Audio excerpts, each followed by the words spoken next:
Orphaned at age 3, Edgar Allan Poe was raised by a wealthy Virginian family and received a good formal education. Poe's drinking and gambling debts in college, however, caused the Allans, his adoptive family, to withdraw both moral and financial support. Poe eventually settled with an aunt in Baltimore and shortly after married his 13-year-old cousin Virginia, who reportedly resembled many of Poe's tragic heroines in his stories. Poe wrote many collections of short stories and poetry, and as a newspaper editor had the knowledge and means to publish all of his works. Despite his success, he continually suffered from depression, including the premature death of Virginia. It is uncertain exactly how Poe died at the age of 40, but with his penchant for holding debts and frequent drinking episodes, it is likely stress and alcohol led to the mystery writer's mysterious death. Poe's work is full of Gothic elements, dark settings, melodramatic plots, and eccentric, even grotesque, characters. His characters wrestle with dark, mysterious pasts, hideous crimes, and many have mental breakdowns, much like the unstable author himself. As for context, Poe's writing structures are tightly controlled, a complete opposite to his narration. His poetry is lyrical, reliant upon end rhyme and strict rhythmic patterns and cadences throughout each stanza. His mysteries are now textbook standard for today's mystery and horror writers, deranged or naive first-person narrators, unreliable characters, prevalent symbolism, and settings structured to enhance a sense of terror. Look out for vibrant, macabre imagery, and know the main character will meet a tragic fate. Such is the mastery of Edgar Allan Poe. Some Words with a Mummy by Edgar Allan Poe. The symposium of the preceding evening had been a little too much for my nerves. I had a wretched headache, and was desperately drowsy. Instead of going out, therefore, to spend the evening as I had proposed, it occurred to me that I could not do a wiser thing than just eat a mouthful of supper and go immediately to bed. A light supper, of course. I am exceedingly fond of Welsh rabbit.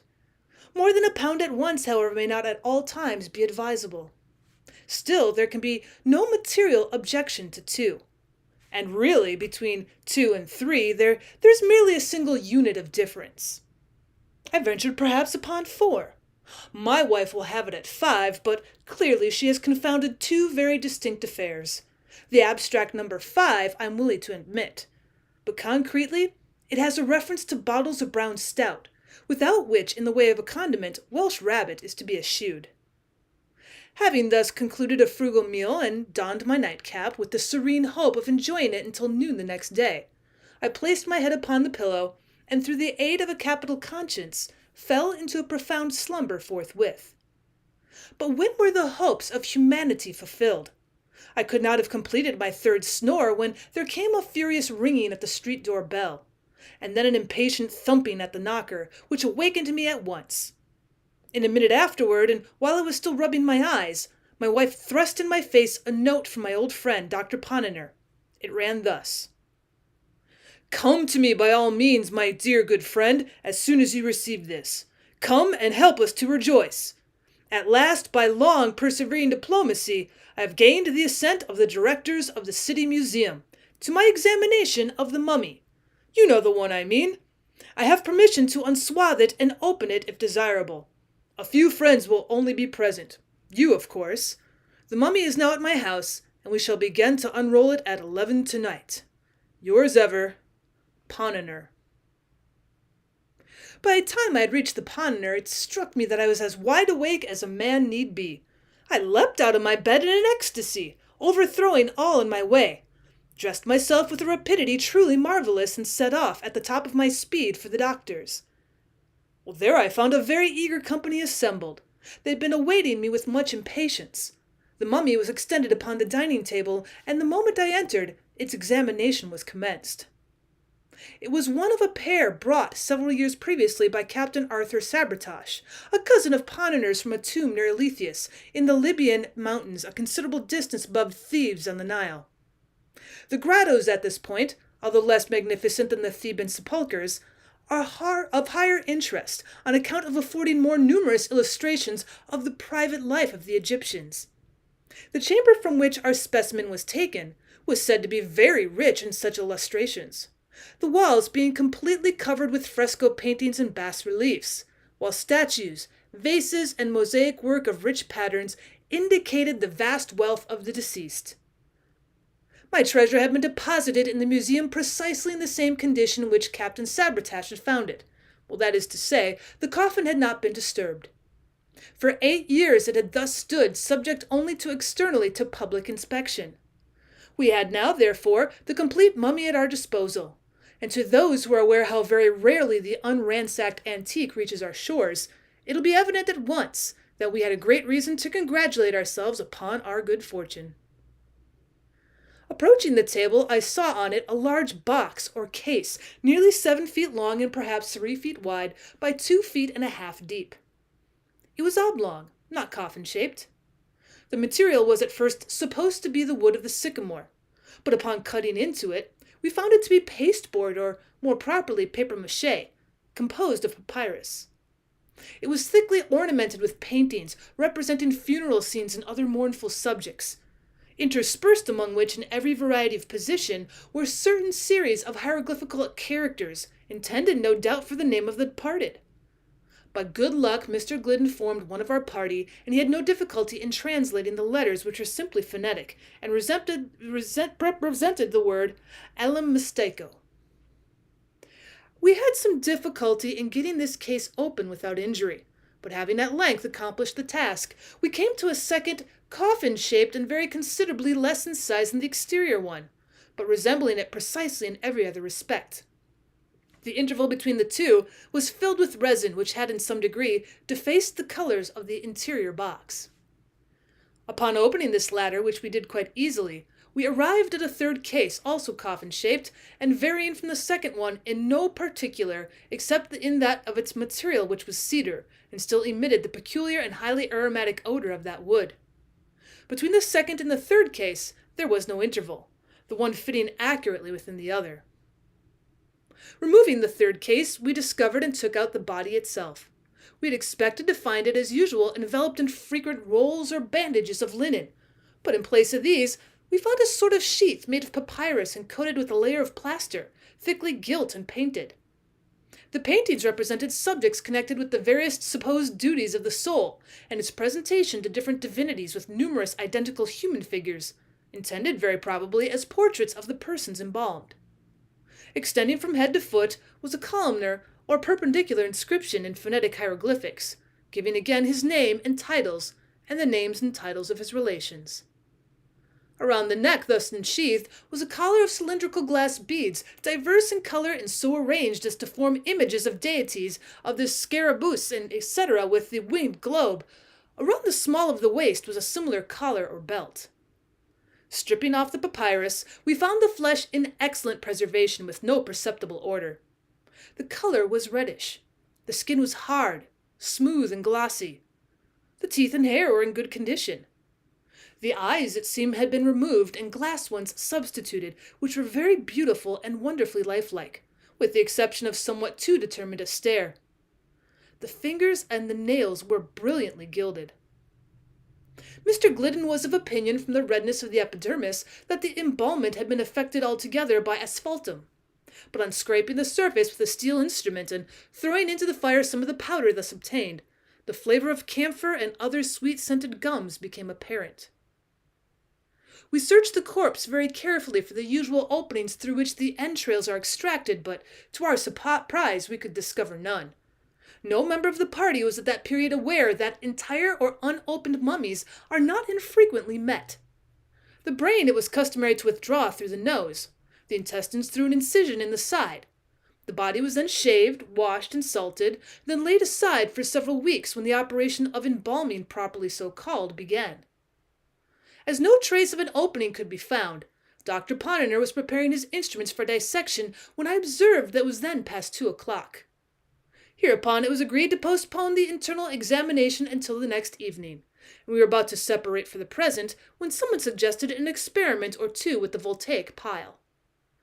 Well, the application of electricity to a mummy 3,000 or 4,000 years old at the least was an idea, if not very sage, still sufficiently original, and we all caught it at once. About 1/10 in earnest and 9/10 in jest, We arranged a battery in the doctor's study and conveyed thither the Egyptian. It was only after much trouble that we succeeded in laying bare some portions of the temporal muscle which appeared of less stony rigidity than the other parts of the frame, but which, as we anticipated, of course, gave no indication of galvanic susceptibility when brought in contact with the wire.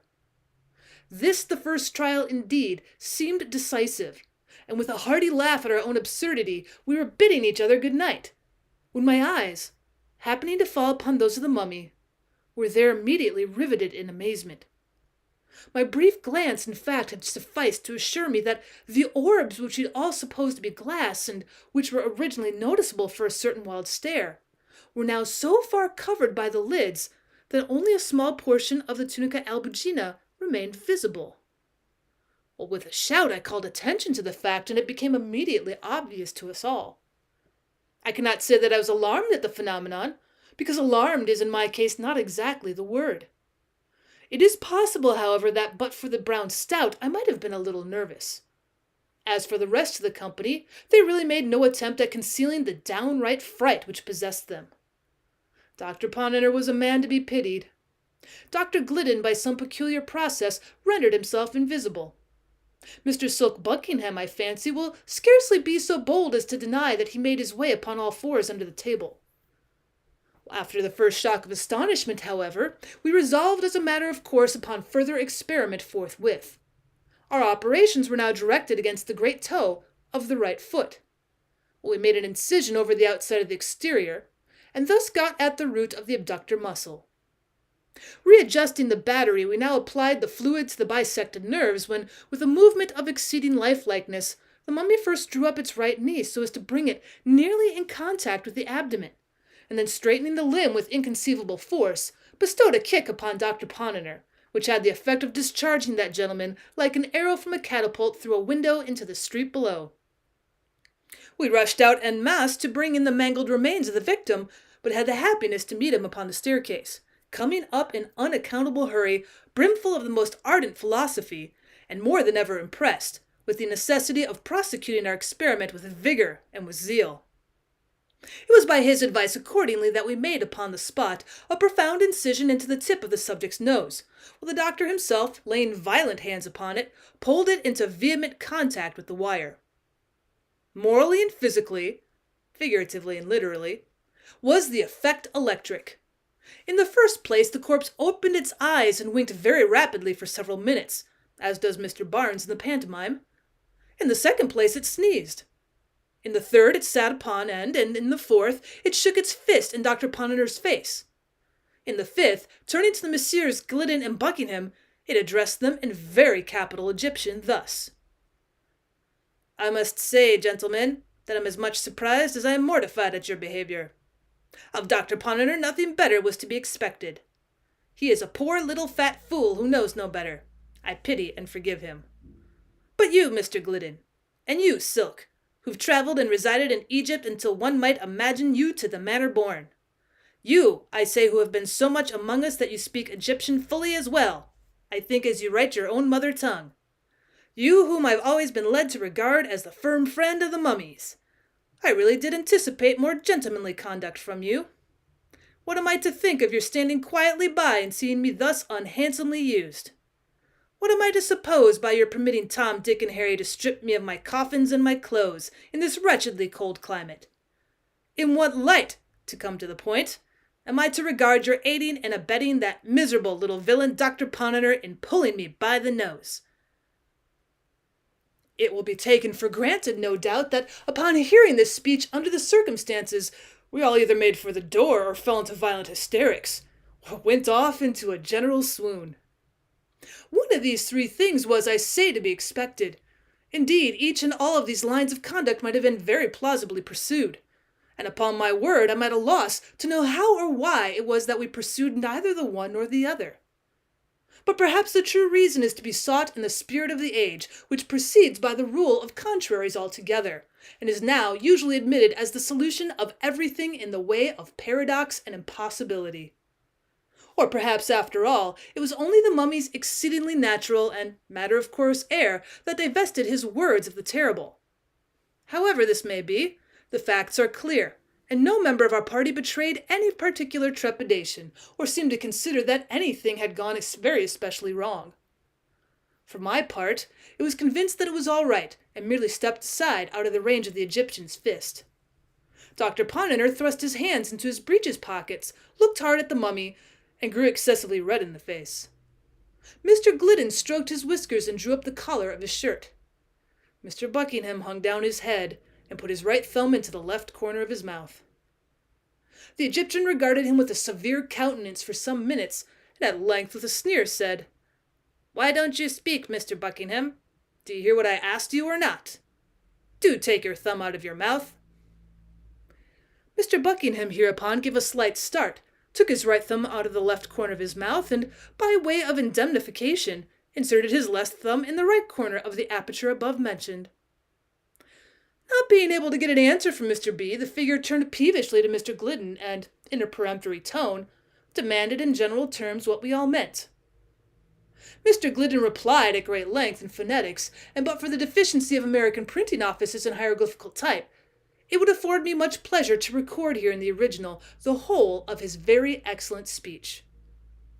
I may as well take this occasion to remark that all the subsequent conversation in which the mummy took a part was carried on in primitive Egyptian, through the medium, so far as concerned myself and other untravelled members of the company, through the medium, I say, of Messrs. Glidden and Buckingham as interpreters. These gentlemen spoke the mother tongue of the mummy with inimitable fluency and grace, but I could not help observing that, owing no doubt to the introduction of images entirely modern, and of course entirely novel to the stranger, the two travellers were reduced occasionally to the employment of sensible forms for the purpose of conveying a particular meaning. Mr. Glidden at one period, for example, could not make the Egyptian comprehend the term politics, until he sketched upon the wall with a bit of charcoal a little carbuncle-nosed gentleman out at elbows, standing upon a stump with his left leg drawn back, his right arm thrown forward with his fist shut, the eyes rolled up toward heaven, and the mouth open at an angle of 90 degrees. Just in the same way, Mr. Buckingham failed to convey the absolutely modern idea, wig, until at Dr. Ponnonner's suggestion he grew very pale in the face and consented to take off his own. It will be readily understood that Mr. Glidden's discourse turned chiefly upon the vast benefits of accruing to science from the unrolling and disemboweling of mummies, apologizing upon this score for any disturbance that might have been occasioned him, in particular, the individual mummy called Alamasteco, and concluding with a mere hint, for it could be scarcely considered more, that as these little matters were now explained, it might as well proceed with the investigation intended. Here Dr. Ponnonner made ready his instruments. In regard to the latter suggestions of the orator, it appears that Alamasteco had certain scruples of conscience, the nature of which I did not distinctly learn, but he expressed himself satisfied with the apologies tendered, and getting down from the table, shook hands with the company all round. When the ceremony was at an end, we immediately busied ourselves in repairing the damages which our subject had sustained from the scalpel. We sewed up the wound in his temple, bandaged his foot, and applied a square inch of black plaster to the tip of his nose.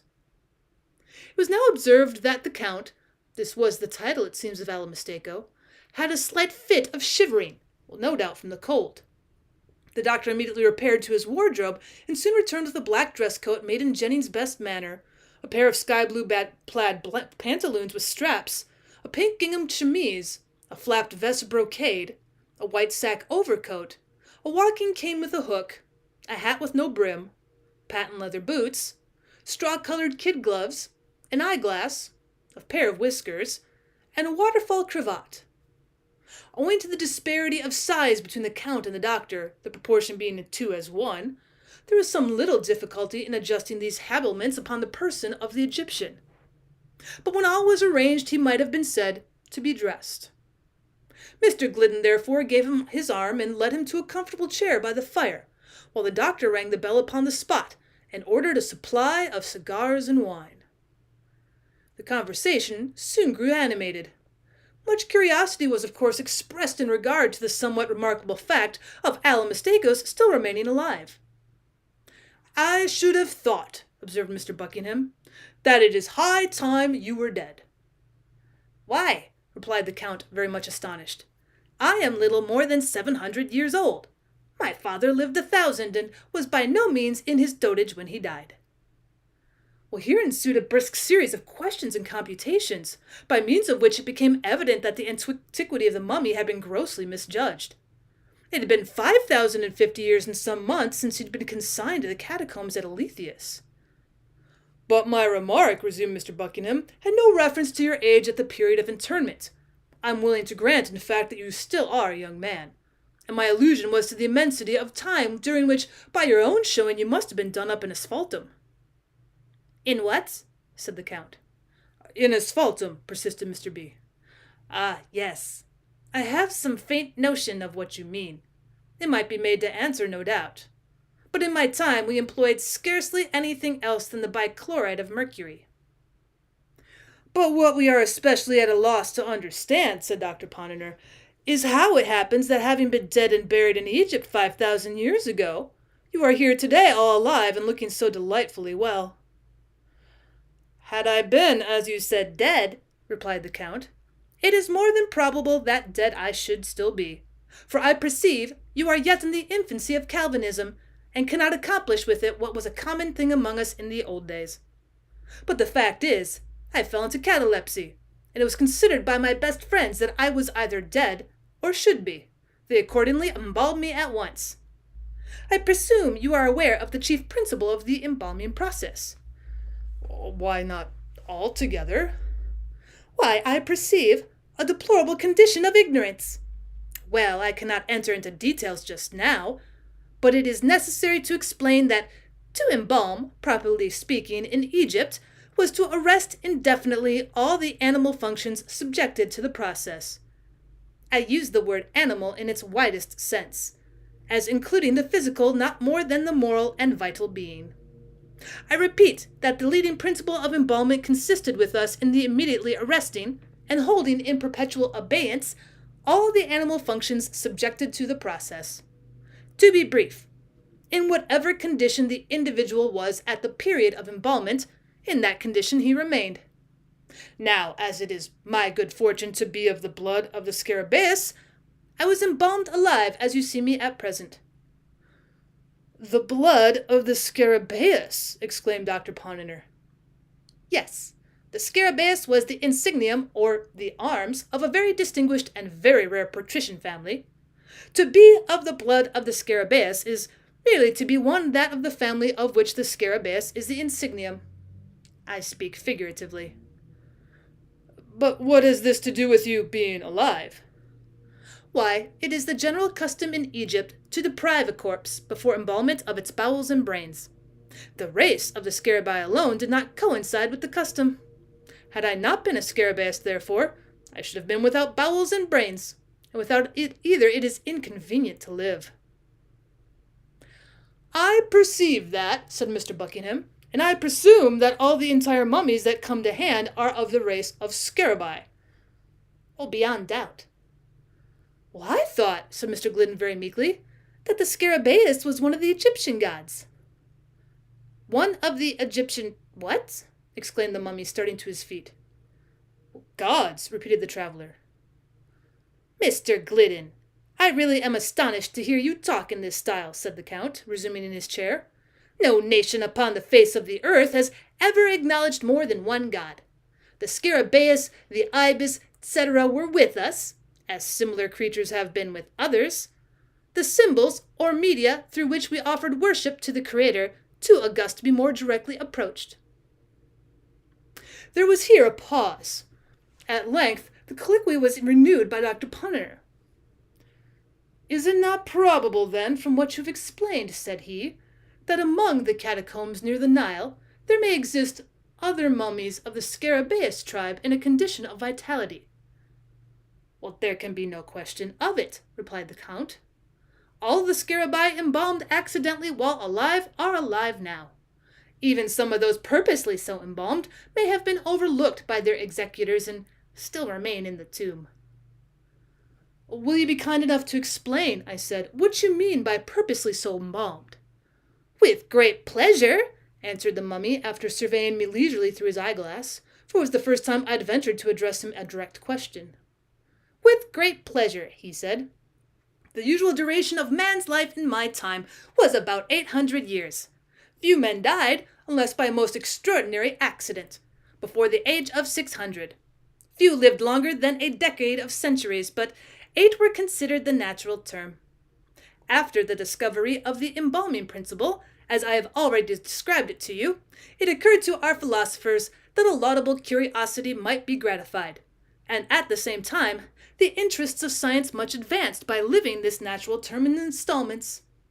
In the case of history, indeed, experience demonstrated that something of this kind was indispensable. An historian, for example, having attained the age of 500, would write a book with great labor and then get himself carefully embalmed, leaving instructions to his executors pro tem that they should cause him to be revivified after the lapse of a certain period, say 500 or 600 years. Resuming existence at the expiration of this time, he would invariably find his great work converted into a species of haphazard notebook. That is to say, into a kind of literary arena for the conflicting guesses, riddles, and personal squabbles of whole herds of exasperated commentators. These guesses, which passed under the name of annotations or emendations, were found so completely to have enveloped, distorted, and overwhelmed the text, that the author had to go about with a lantern to discover his own book. When discovered, it was never worth the trouble of the search. After rewriting it throughout, it was regarded as the bounden duty of the historian to set himself to work immediately in correcting from his own private knowledge and experience the traditions of the day concerning the epoch at which he had originally lived. Now, this process of rescription and personal rectification, pursued by various individual sages from time to time, had the effect of preventing our history from degenerating into absolute fable. "I beg your pardon," said Dr. Ponnonner at this point, laying his hand gently upon the arm of the Egyptian. "I beg your pardon, sir, but may I presume to interrupt you for one moment?" "Well, by all means, sir," replied the Count, drawing up. "I merely wish to ask you a question," said the doctor. "You mentioned the historian's personal correction of traditions respecting his own epoch. Pray, sir, upon an average, what proportion of these Kabbalah were usually found to be right?" "The Kabbalah, as you properly termed them, sir, were generally discovered to be precisely on a par with the facts recorded in the unrewritten histories themselves. That is to say, not one individual iota of either was ever known, under any circumstances, to be not totally and radically wrong." "But since it's quite clear," resumed the doctor, "that at least 5,000 years have elapsed since your entombment, I take it for granted that your histories at that period, if not your traditions, were sufficiently explicit on that one topic of universal interest, the creation, which took place, as I presume you are aware, only about 10 centuries before." "Sir," said the Count Alamasteco. The doctor repeated his remarks, but it was only after much additional explanation that the foreigner could be made to comprehend them. The latter at length said hesitatingly, "The ideas you have suggested are to me, I confess, utterly novel. During my time I never knew anyone to entertain so singular a fancy as that the universe, or this world if you will have it so, ever had a beginning at all. I remember once, and once only, hearing something remotely hinted, by a man of many speculations, concerning the origin of the human race.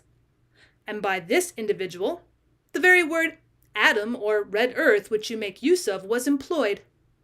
He employed it, however, in a generical sense, with reference to the spontaneous germination from rank soil, just as 1,000 of the lower genera of creatures are germinated. The spontaneous germination, I say, of at least 5 vast hordes of men, simultaneously upspringing in 5 distinct and nearly equal divisions of the globe." Well, here in general, the company shrugged their shoulders, and 1 or 2 of us touched our foreheads with a very significant air. Mr. Silk Buckingham, first glancing slightly at the occupant and then at the synopet of Alamasteco, spoke as follows. "The long duration of human life in your time, together with the occasional practice of passing it, as you have explained, in installments, must have had indeed a strong tendency to the general development and conglomeration of knowledge. I presume, therefore, that we are to attribute the marked inferiority of the old Egyptians in all particulars of science, when compared with the moderns, and more especially with the Yankees, altogether to the superior solidity of the Egyptian skull." "I confess again," replied the Count with much suavity, "that I am somewhat at a loss to comprehend you. Pray, to what particulars of science do you allude?" "Well, here our whole party, joining voices, detailed at great length the assumptions of phrenology and the marvels of animal magnetism." Having heard us to an end, the Count proceeded to relate a few anecdotes, which rendered it evident that prototypes of Gaul and Spurzheim had flourished and faded in Egypt so long ago as to have been nearly forgotten, and that the maneuvers of Mesmer were really a very contemptible trick when put in collation with the positive miracles of the Theban savants, who created lice and a great many other similar things. I here asked the Count if his people were able to calculate eclipses.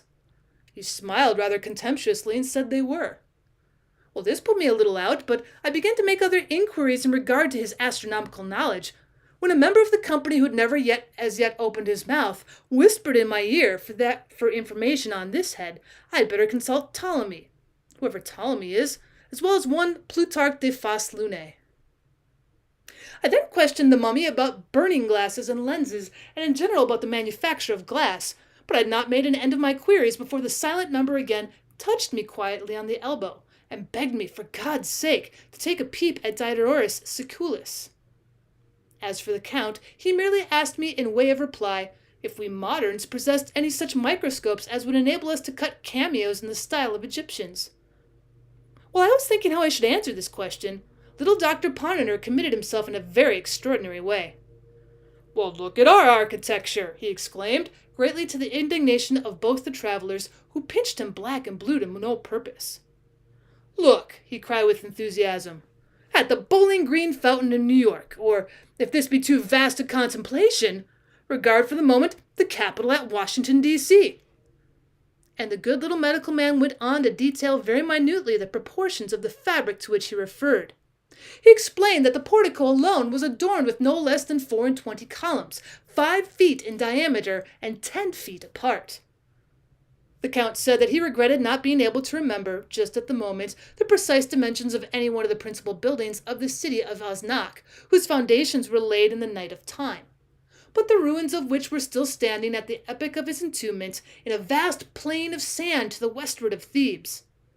He recollected, however, talking of the porticos, that one affixed to an inferior palace in a kind of suburb called Karnak consisted of 144 columns, 37 feet in circumference and 25 feet apart.